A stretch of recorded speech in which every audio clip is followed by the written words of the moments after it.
Magandang araw po mga Lods at welcome back po sa part 2 natin ngayon. So ito na po ang sinasabi natin na tatlong power relay na gagamitin natin sa power inverter na protection doon sa battery na 12 volts natin.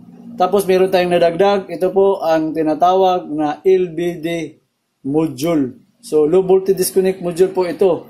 Kasali po ito ngayon na itatapping natin dito po sa tatlong magkakaibang style na tapping sa power inverter. Kaya pag-uusapan natin mga Lods kung paano lagyan ng LVD protection ang battery sa power inverter. So yun po mga Lods. Tapos isali na rin natin dito yung kaibahan na saan ba yung mas safe gamitin na nakatapping ang relay. Dito ba sa DC o doon sa AC. Pero ngayon po, total yung tatlo naman po ang i-install natin. Uunahin nating itapping itong SSR pong makikita nyo dito. So, mamaya na po itong dalawa. Kukunin natin itong dalawa. Ito po ngayon ang uunahin natin pag-install. Kung paano ba tayo mag-install sa LVD protection sa battery gamit ang SSR. Tapos, siyempre para mas lalo pong masundan ang ganitong pag-wiring, meron po tayong diagram. So yan, pinaka-basic po. Dito makita na ba ang diagram natin dito? Ito po ang diagram natin na gagamitin dito sa itong klase na SSR. So ang SSR natin po mga Lods, lagi niyong tandaan, naka 12 volts dito sa baba, sa taas, naka AC po siya sa taas. Kaya makikita niyo po dito sa diagram pa lang natin na ito po ang battery. So medyo itaas ko yung camera para makita niyo. Yan. So ito po ang battery natin. Yan, makikita. Tapos ang battery may positive, negative. So, positive pula. Negative yung itim, naka 12 volts. Tapos bumaba, nakatapping sa B. Yung B, breaker po. Ito yung breaker. Saka lagi niyong tandaan, may polarity po ang papasukin na wire. So, kung positive dito, positive din sa baba. At naka-direct tapping po siya sa PI. Ang PI po, ito po ang power inverter. So, yan. DC dito at saka naka 220 output po doon sa labas para makita na lang sa iba na ito po ang supplyan natin na 12 volts na exhaust fan. So ang exhaust fan, kapag uminit po ang inverter natin ito, ang blower po dito hindi po patungo dito. Ang blower po para doon sa ilalim, lalabas po dito sa likod ang hangin para lumamig sa loob. So ito yung sinasabi natin na AC output. Dito po lalabas ang 220. So ang diagram, makikita naman napakasimple. Yung power inverter, yung output, bababa po ang linya sa output dito. So yung B, breaker pa rin po yan. Tapos, itong LVD na module natin, kasali po ito. Kasi ito yung magkukontrol natin para hindi masira po ang battery natin. So yan, ang pagtatapping po sa LVD, makikita po nakasabay lang po sa supply sa breaker dito. Yan, makita negative, tapos positive, bipolarity po kasi ang mga LVD module ay may input at mayroong output. Kapag pinasok po dito ang 12 volts, lalabas po ang 12 volts dito. Kung 24 volts naman ang ginamit mo, 24 volts dito, lalabas po dito 24 volts. Tapos ang LVD module, so review na lang natin. Kapag nag-low voltage po, o sabihin natin, depende po kasi ito sa setting sa LVD module natin. So, ipagpalagay natin ang setting natin sa 12 volts. Kapag umabot po sa 12 volts ang battery, i-disconnect niya po dito ang output na 12 volts. Pero ito, mayroong supply po ito, 12 volts. Ang output po ang mawawala kapag umabot sa 12 volts sa setting. Depende po kasi ito sa setting. Tapos, may reconnect po ito. Kapag nakakargahan na po ang battery natin muli, i-reconnect ni LVD module. So, depende po sa setting, sa 12.6 o 12.8. Pag umabot na po ang karga doon, kasi masya-shut off itong supply dito na 12 volts, babalik po ito kapag nakaabot sa reconnect na setting. So, lalabas na naman po ang supply dito na 12 volts. So, yun po ang pinaka-basic. So, ang gagawin natin, siyempre, wawiringan natin para mas madali natin masundan. So, simple, dito lang natin ilagay ang diagram para mas makita. So, napaka-basic. Sa taas, positive, negative sa battery. 12 volts po ito na battery natin. So, lalagyan natin ng wire ang breaker patungo sa baba. So, unahin natin simple unahin natin yung negative. So, yung negative, doon. So, unahin natin yung negative. Pasok natin dito sa negative. So, yan, nataping na natin. So, next tayo. Dito tayo sa positive. Okay, nataping na natin. So, yan, makikita naman. Battery, positive, negative sa breaker. So, ang breaker natin, dito sa load side, nakatapping ang negative positive patungo sa PI. Ito po ang power inverter na PI lang inilagay natin. Yan, PI. So, negative, positive. So, sundin mo lang ang diagram natin. Mas maganda kung may terminal katulad nito para madali pong mailagay. Tapping natin, negative sa breaker. Ito, breaker. Tapping natin. Okay.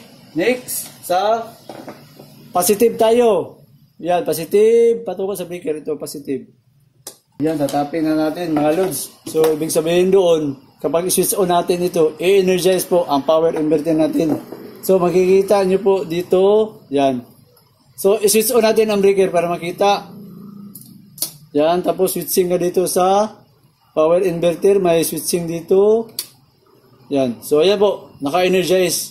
So, ibig sabihin, meron na tayong output dito na 220 volts. Sige, para makita, testera natin yung 220 volts dito. So, tester, naka-auto lang.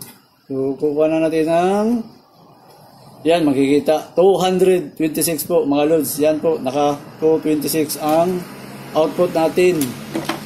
Tapos, 12.5, mga loads. Makita ba? 12.5 DC volts. So, yan po. Next natin, itatapping dito, yan, makikita naman, galing tayo sa battery.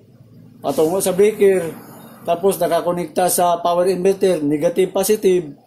So, ang next natin, ito munang LBD. Ito po ang LBD module natin. So, naka-tapping po siya dito, negative, positive. Lalagyan muna natin. So, yan po mga loads, nalagay na natin ang wire. Saka lagi mong tandaan, hindi pwedeng babaliktad ang tapping dito sa LBD. Tapos, ang LBD mo dito, ito yung input. Ito naman ang output.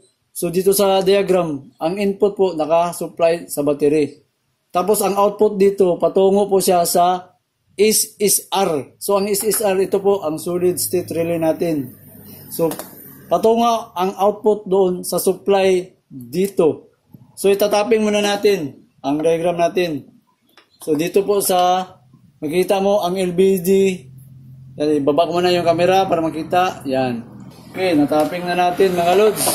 So, dito po, subukan natin siyang i-switching yung breaker natin para makita yung activation. So, yan po, nag-activate na po. Itong reading na makikita nyo dito, makikita ba? 12.4, yan po ang galing sa battery. So, yun ang reading niya, 12.4. Tapos, ito review na lang natin. Itong unang push button dito, yan. Yan po ang low voltage disconnect. Dito sa kabila naman na push button, ito naman po ang para sa reconnect. So, dito sa balik tayo dito, ayan, bumalik ko siya. Itong push button dito na 12 volts, 12.0 volts. Kapag umabot po ito sa 12.0 volts, madi-disconnect po ang battery. Na hindi ito, yung sinasabi natin na hindi na po lalabas yung output voltage dito. Mawala po ang supply na voltage dito. Tapos dito sa kabila, ito naman po ang reconnect. So, ang reconnect, 1.1 volts po ito. At i-add mo dito sa disconnect, 13 volts po ang setting doon. Ibig sabihin, kapag nakagana po ang battery sa 13 volts, mag-reconnect po siya dito sa output dito. So, may lalabas po na 12 volts muli. Pero pag nag-low voltage ang battery sa 12 volts, ika-cut off niya po itong output. Mawawala po ang supply dito na 12 volts. Tapos kapag na-reconnect na naman po siya, magbabalik po ang supply dito na 12 volts. Pero paabutin mo muna ang karga mo sa 1 volts plus 12 volts o 13 volts. Pero ito po, depende sa setting. So, ituro natin ang setting naman para ma-review natin. So, dito sa 12 volts, kung babaguhin mo ang setting, ilong press mo lang siya dito, long press with seconds. Pag nag-blink, pwede mong i-adjust. Yan, pataas, dito, pataas. 12.2, 12.3. Yan, makikita ba? Tapos, kung gusto mong ibaba, dito sa kabila. Yan. Kung gusto mong ibaba, So, ang setting natin para safety sa DOG, sa depth of discharge sa battery, nasa 12 talaga. Tapos, kung mapabayaan mo, yun, nakasit na yun. Tingnan natin. Yan, naka 12.0. Tapos, ang reconnect natin is nasa 1. So, kung i-adjust mo ang reconnect, so, long press ka lang, 3 seconds. Yan. Tapos, dito pataas. O, dito na naman pababa. O, ipababa natin. Yan. So, ipagpalagay natin na lang sa 6. So, 12.6. Hayaan natin. So, ayan po, 12.4. Tapos, ang setting dito, reconnect ko siya, is 12 plus 0.6. 12.6. So, nakikita nyo dito, para makita nyo po na ang ating supply po dito na nakalagay na reconnect, 0.6 plus 12, 12.6. Kaya ang nangyari po, wala ho, ito ngayon, wala ho itong nakapasok na output kasi nasa 12.4 lang po ang voltahe. So, dito po, para makita nyo, dito po ang negative, positive. So, ang voltahe, 12.5. Sa kabila, dito po, ito wala po, ito ngayon kasi hindi umilaw yung indicator. So, makikita naman. Positive, negative. Yan, makikita mo, walang reading po. Kasi nga hindi nag-indicate yung ilaw po dito para makapasok po siya. Kasi ang setting natin dito ngayon, nasa 0.6 plus 12, 12.6. Tapos, ang voltahe natin ngayon, nasa 12.4. Yan, makikita ba? 12.4. So, ang gagawin na lang natin siyang 12.2 para mag-activation po ito. Yun ang purpose natin para makapasok po siya. So, 12. Babawin natin. So, 12.6. So, ibalagay natin sa 0.2 para makapasok po siya. Para may advance tayo. 0.5, 0.4, 0.3, 0.2. O yan, umilaw na po. So, ibig sabihin yan, may supply na po dito na 12 volts kasi nasa 12.4 ang reconnect natin, nasa 0.2 plus 12, 12.2. Kaya umilaw na po. Kapag umilaw po yan, meron na yung 12 volts po dito. So, yun muna ang setting natin for demo purpose natin. So, ang next natin ngayon, so, i-connect na natin ang SSR natin. So, nasan yung SSR? Ito po ang SSR natin. So, i-shut off muna natin ang breaker dito para safety tayo. Yan, wala na. So, ang pag-connect naman po dito sa SSR, madali lang po. Yung LVD output dito, i-connect mo sa SSR. So, ang SSR po, dito yan nakakonect sa baba, sa input. May nakalagay negative, positive. Ang rated pong nakalagay dito is 3 to 32 volts DC. Sa taas po, AC po ang nakalagay sa taas. Kaya itong sa taas natin, nakatapping ngayon yan dito sa 220 volts. Yan, dito nakatap. So, unahin muna natin ito. Itapping muna natin yung polarity sa supply sa SSR. So, ang SSR natin, kumukuha siya ng supply dito sa LVD. So, yun na po ang purpose. Kapag nag-low voltage disconnect yan, mawawala ang supply dito. Makakat off, walang supply papasok dito. So, ilalagay na natin. So, natapping na natin mga loads. So, ang next natin dito, galing sa 220 dito sa power inverter. So, i-switch on natin para makita natin na kapag umilaw ito, pumasok nga yung 12 volts dito. Switch on muna natin itong breaker. So, yan po mga loads. Yan. Nakita mo, umilaw po ang indicator dito. Ibig sabihin, konektado ito. Tapos, naka 12.4. Kasi nasiting na natin sa pinakamababa yun para makapasok muna siya dito for demo. Switch off muna natin. So, next natin dito, nakatapping sa 220 sa power inverter. Meron tayong pinaprepare for ito, yung plug kasi naka-plug in type po dito. So, isaksak ko lang yung plug. Dito, i-plug. Yan. Tapos itong wire natin, yung dalawang wire natin na line 1, line 2 na 220 volts, yung isang wire dito, papasok dito sa SSR. So, yung SSR, ito po. So, dito natin ilalagay ang isang wire. Sa 220, galing yan sa taas, makita, pabalik. Papasok dito yung isang wire. So, ipapasok natin ito. So, yan, natapping na natin. So, ang next dyan, yan, papasok siya, sabi, yung B na makita nyo dyan, dyan B, breaker po yan. So, yung isang wire dito, papasok sa breaker. Ito naman ang patungo sa isang breaker natin. Ito. Kukuha tayo ng breaker. So, mga lods, gagamit tayo ng circuit breaker. Yan, makikita. So, ibabaan mo natin yung camera. So ito po, makikita naman yung linya natin dito sa 220, taas ko muna ng video, yan. Yung 220 dito sa taas, naka-straight patungo sa breaker. So yung isang linya dito, patungo yun sa breaker. Dito yan nakatap sa breaker. So itapin muna natin ito sa breaker. So yung isang wire dito po, jumper tayo, galing dito, patungo sa breaker. Yan, dito makikita yung diagram. Yan, patungo sa baba ng breaker. Screw natin. So ganun lang po ang pagtatapping. So pakita ko muna sa inyo ang tapping natin. So mga lods, ayan po ang tapping. Yan, natanggal. So yung isang linya lang pinutol dito. Kasi pag na-supplyan po ito, kukonektado po ito. Kaya papasok ang 220 dito sa breaker natin. Kapag bumaba po ang battery natin dito, itong LBD natin, ito kapag bumaba po ang 12 volts, mawawala po ang supply dito kasi mawawala yung output niya dito na supply. Pag wala ng supply dito, ma-open po ito ang switching natin sa 220 AC. So yan, makikita. Tapos ito, naka-plug po sa power inverter sa output. So ilagay ko naman dito. Yan. Yan. Tapos so screw na lang natin ito para hindi magulo. Ito at saka yung LBD yan para makita sa mga kalod natin ng maayos. Switch on natin itong breaker natin. Switch on. Yan. So naka 12.4 ang battery. So yan, umilaw. Tapos umilaw rin dito sa indicator. Makita ba? Yan, umilaw po rin. So nakapasok na. Tapos i-switch on natin dito. Naka-switch on na po siya dito. So tester tayo. Ibig sabihin, may 12 volts na, may 220 sa output dito na papasok. So gagamit tayo ng tester. Yan. Switch on muna natin ito. Naka-off lang. Yan, on. So tester tayo dito. So yan po, makita mga kalods, nasa 224 volts. So ngayon, susubukan po natin itong low voltage disconnect. So ang pagsisetting natin sa low voltage disconnect, nakalagay po ito sa, di ba ang sabi natin, nakalagay ito sa 12 volts. So gagawin natin, mas ilolo natin sa ng konti. Kasi nga, for demo purpose, kung hihintayin pa natin sa 12 volts, matagal. Kasi may karga ang battery, nasa 12.4. Ang gagawin natin, ilalagay natin siya sa 12, muna sa 12.3. Pero bago natin ito isi-setting, mag-testing muna tayo sa electric fan para makita natin. Kasi kung isi-setting natin ito, baka matagalan tayo. Kung hindi natin pero mag-testing muna tayo. Lalagyan muna natin ito ng outlet para i-off muna natin ito. Yan. At saka yung main.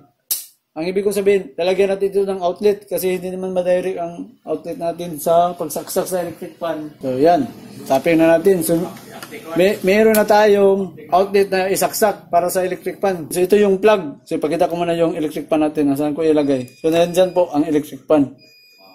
Tapos isasaksak muna natin para makita natin yung result dito sa mag-drop ba yung sa voltage sa battery natin para ma-setting natin. So lagay ko dito. Tapos, i-switch on natin ito muli, breaker, tapos ito.